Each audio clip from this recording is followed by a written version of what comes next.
तो आज का टॉपिक जो स्टार्ट करेंगे वो है डायमेंशनल एनालिसिस। ठीक है, डायमेंशनल एनालिसिस।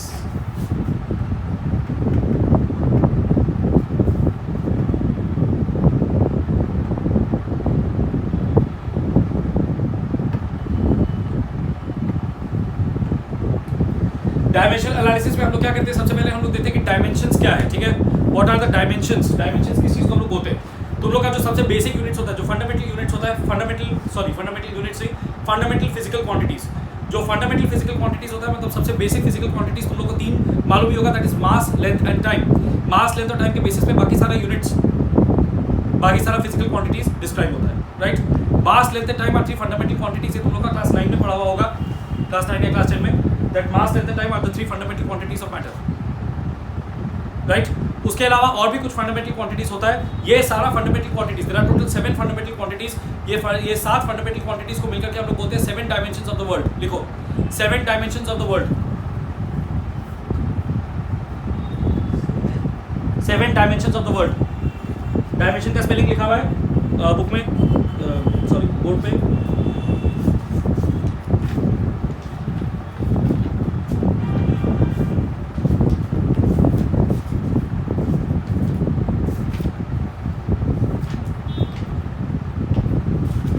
सबसे पहले लिखो मास, मास लेंथ टाइम को तीनों लिखो।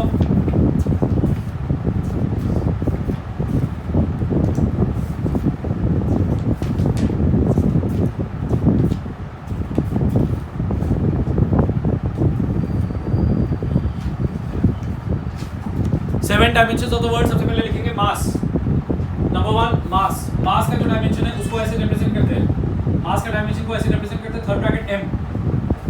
मास का डायमेंशन को ऐसे रिप्रेजेंट करेंगे, थर्ड ब्रैकेट एम। हाँ कैपिटल, सब कैपिटल होगा भी। मास का डायमेंशन को रिप्रेजेंट करेंगे एज थर्ड ब्रैकेट एम। उसके बाद होगा length. The next dimension is length.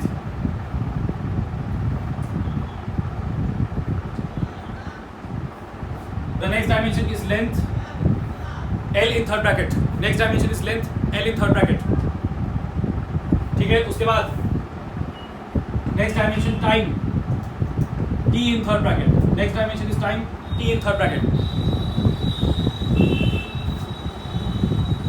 Next current. Current is represented by A in third bracket. Current is represented by A in third bracket because current का unit होता है ampere, so current is represented by A in third bracket. इसको इस तरह से याद रख सकते हो। ठीक है, current is a, capital a represented in third bracket. Next लिखो thermodynamic temperature. Thermodynamic temperature. Next है थर्मोडायनामिक टेम्परेचर। थर्मोडायनामिक का spelling THERMO, thermodynamic DYNAMIC। Thermodynamic temperature. Thermodynamic temperature is represented by K in third bracket. Thermodynamic temperature represented by K in third bracket. ठीक है, कितना हो गया 5। और दो लिखो luminous intensity. Next luminous intensity.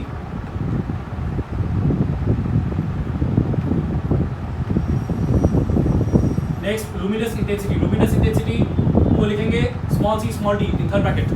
इसका जो यूनिट होता है लुमिनस इंटेंसिटी का वो होता है कैंडेला। वो कैंडेला का शॉर्ट फॉर्म होता है ये CD, इसलिए इसको ऐसे CD लिखा हुआ है। ठीक है, third bracket. What luminous intensity is, अभी तुम लोग को उसमें माथा कमाने का जरूरत नहीं है, जस्ट याद रखो it is one of the 7 dimensions of the world. ठीक है,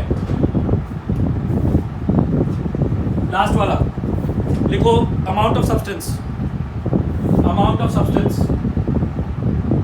लास्ट वाला है, amount of substance. Amount of substance is measured in mole.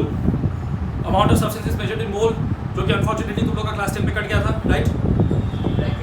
9 में कट गया था ना, 10 में तुम लोग का कट गया था। तुम लोग का खाली वेपर डेंसिटी था, मोल को छोड़ करके ना। अब तुम लोग उसका भुगतान अब तुम लोग को करना पड़ेगा।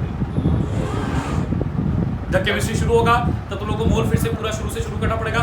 क्लास 10 में अगर सीखा हुआ था तो इजी रहता। अब पूरा मोल शुरू से स्टार्ट होगा, पूरा एंड तक जाएगा एक बार। नहीं हमने किया था, किया था। तो amount of substance is the 7th dimension of the world, represented by MOL, standing for mole in third brackets. तुम लोगों ने एवोगैड्रोस नंबर प्रैक्टिस किया था, हाँ नंबर ऑफ मोल्स निकालना वो सब किया था, हाँ तब तुम लोग बचाओगे थोड़ा बहुत, इसका पता नहीं, इसका पता नहीं ज़्यादा नहीं, क्योंकि अभी तुम लोग का वो मोल्स का जब शुरू होगा तो फिर मोलालिटी, फॉर्मेलिटी, नॉर्मेलिटी वो सब आएगा।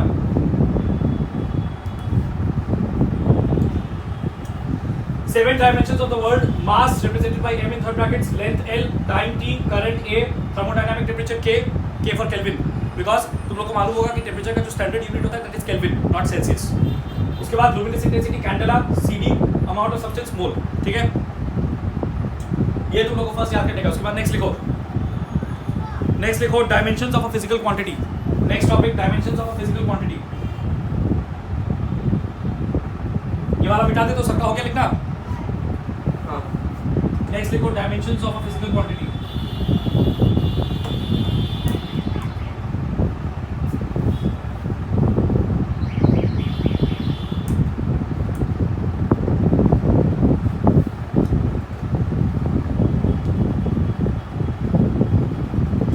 Next dimensions of a physical quantity. Dimensions of a physical quantity में लिखो हम डिक्टेट कर रहे हैं द पावर्स, लिखो the powers to which dimensions of a physical quantity में लिखो the powers to which fundamental quantities must be raised, the powers to which fundamental quantities must be raised, the powers to which fundamental quantities must be raised, the powers to which fundamental quantities must be raised,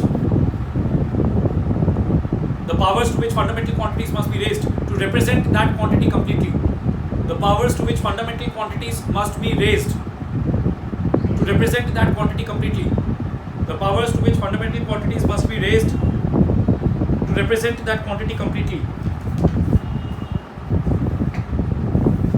are called dimensions of that quantity, are called dimensions of that quantity. Represent that quantity completely. The powers to which fundamental quantities must be raised to represent that quantity completely are called dimensions of a physical quantity.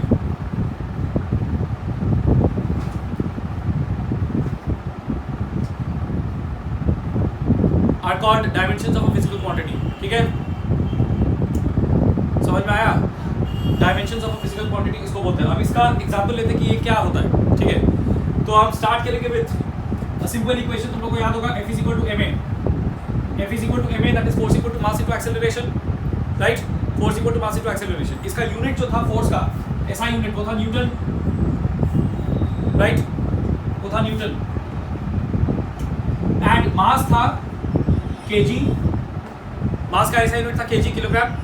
Acceleration का unit था metre per second square. अगर किसी को नहीं याद है तो फिर याद कर लेना, बिकॉज ऑफ ये सब चीज बार बार रिपीट करने का नहीं होगा। 9-10 का जो भी तुम लोगों को करवाया गया वो सब तुम लोगों को पूरा याद होना चाहिए। एक्सेलरेशन का यूनिट क्या है, ऐसा unit metre per second square, right. अच्छा, ये इक्वेशन में इस तरह से हम लोग लिख सकते हैं F is equal to ma, so when the force is 1 Newton, that means the mass is 1 kg and the acceleration is 1 meter per second square, because when the mass is 1 and the acceleration is also 1, तो 1 into 1 1 ही आएगा and the force will be 1, उन लोगों का respective units के साथ। 1 newton is equal to 1 kg into 1 metre per second square.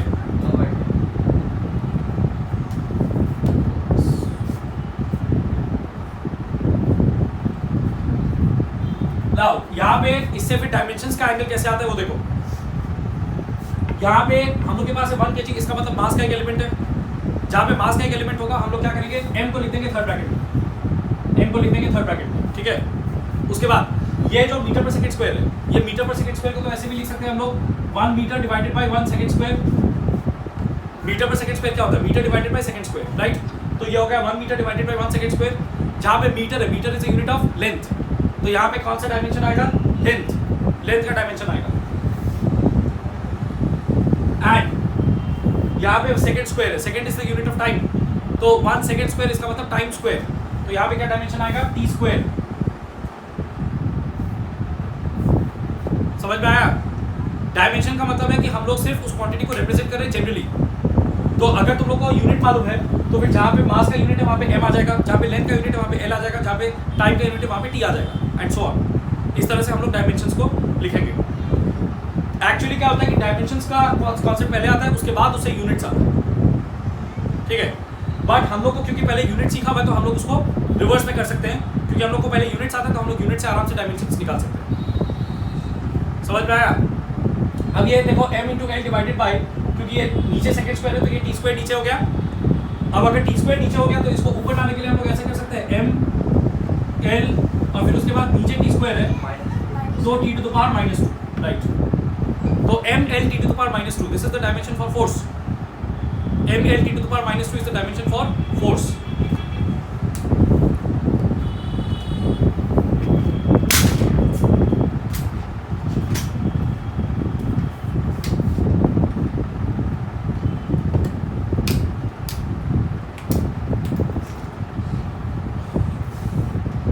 हो गया लिखना?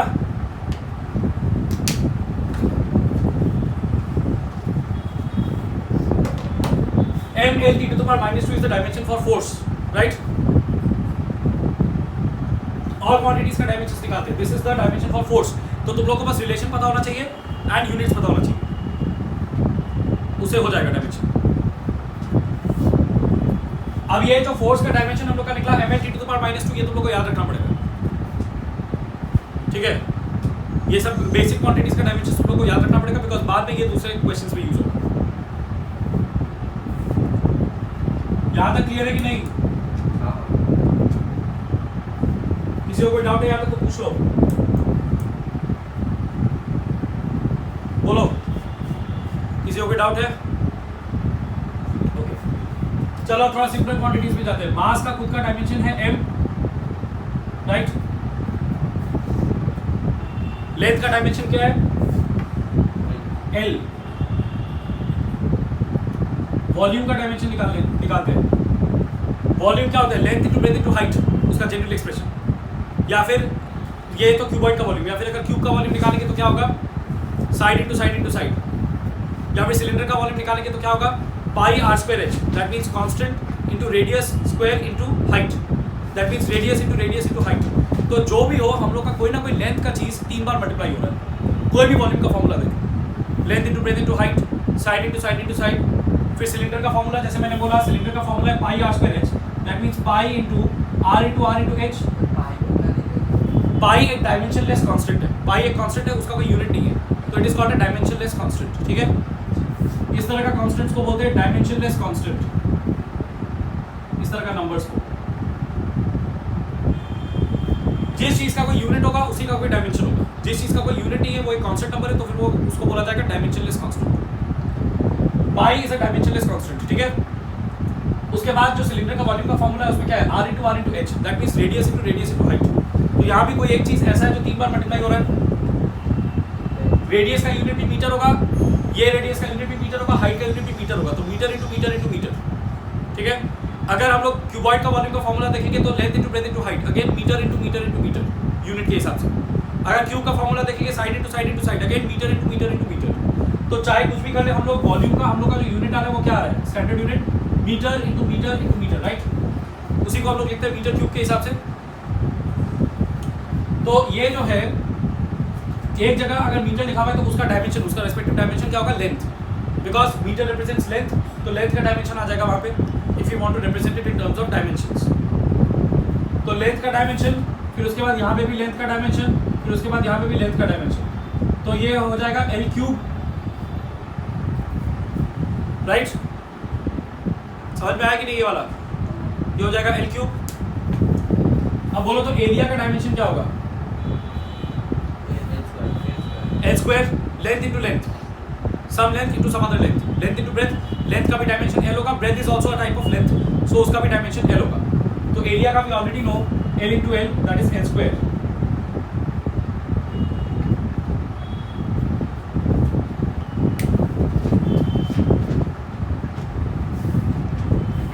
लिख लो इसको।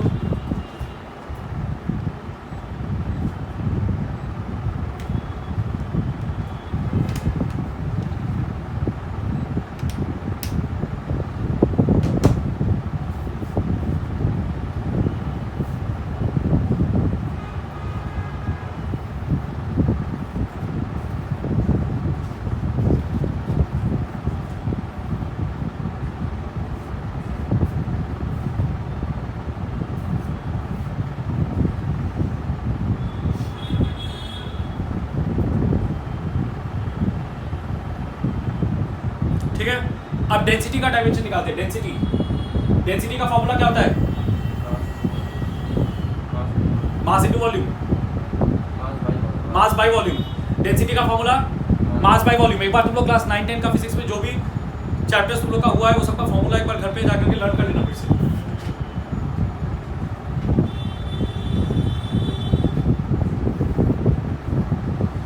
Density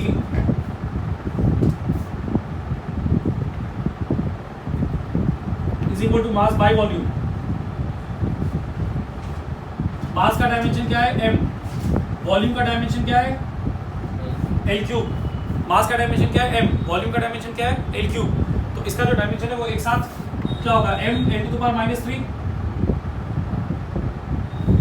right? m l to the power -3 इसका डायमेंशन होगा।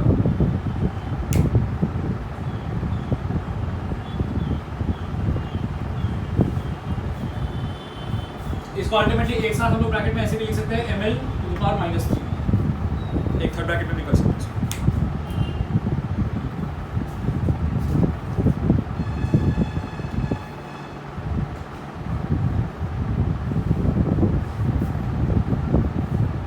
ठीक है,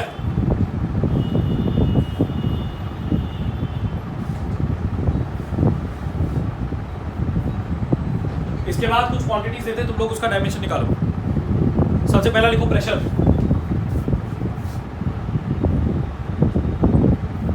पहला लिखो प्रेशर,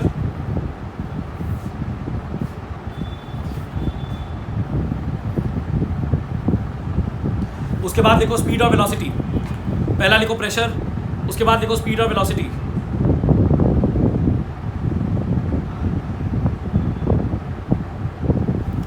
प्रेशर, उसके बाद लिखो स्पीड और वेलोसिटी, उसके बाद लिखो एक्सेलरेशन। एक तरह से एक्सेलरेशन का हम लोग ऑलरेडी निकाल चुके हैं जब फोर्स के अंदर से निकाले थे, तो अब तुम लोग को वहां जाना चाहिए। एक्सेलरेशन, ठीक है। या तो तुम लोग को फॉर्मूला याद होना चाहिए या फिर यूनिट, दोनों में से कोई एक याद होने से हो जाएगा। बट तुम लोग को जब डिराइव करके दिखाना पड़ेगा स्कूल में, जब तुम लोग को बोलेगा डायमेंशन निकाल के दिखाओ, तब तुम लोग को फॉर्मूला से दिखाना होगा। तो फॉर्मूला तुम लोग को एनीवेज याद होना चाहिए, ठीक है। एक बार फॉर्मूला से निकाल लो तो उसके बाद तुम लोग यूनिट से चेक कर सकते हो। उसके बाद लिखो मोमेंटम, उसके बाद लिखो मोमेंटम, जल्दी लिखो मोमेंटम। उसके बाद लिखो वर्क डन, मोमेंटम, उसके बाद लिखो वर्क डन, उसके बाद लिखो पावर। मोमेंटम, उसके बाद वर्क डन, उसके बाद पावर।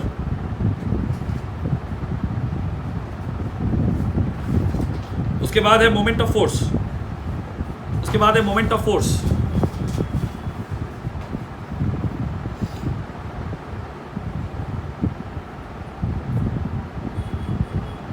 उसके बाद है मोमेंट ऑफ फोर्स। उसके बाद लिखो रिलेटिव डेंसिटी, रिलेटिव डेंसिटी। उसके बाद लिखो टाइम पीरियड,